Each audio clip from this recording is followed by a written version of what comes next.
আসসালামু আলাইকুম সবাইকে। প্রায় ৪৫ ঘন্টারও বেশি হয়ে যাচ্ছে বাংলাদেশে কোনোভাবেই যোগাযোগ করা যাচ্ছে না। আমি আজকে যে কি পরিমাণ প্যানিক, আমি আমার বাসায় কথা বলা অত্যন্ত জরুরি। আমার পাশে কেএলসিসি সাইটে একটা বাঙালি মারা গেছে। উনি শেষ দেখাটা পর্যন্ত ওনার মার সাথে করতে পারে নাই। এই যে আপনারা নেট যোগাযোগ বন্ধ করে দিছেন, হাজারো প্রবাসী পৃথিবীর বিভিন্ন দেশ থেকে তার ফ্যামিলির সাথে কোনোভাবেই যোগাযোগ করতে পারতেছে না। এটার খেসারত কি দিতে পারবেন? আমার মনে হয় না দিতে পারবেন।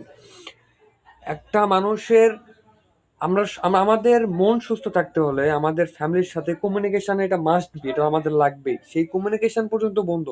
আর বাংলাদেশে কিছু হইলেই নেট অফ করে দেন, বাংলাদেশে কিছু হইলেই নেট বন্ধ করে দেন, কিছু হইলেই নেট অফ করে দাও। কি মানে নেট বন্ধ করে আপনারা পান কি? কি পান?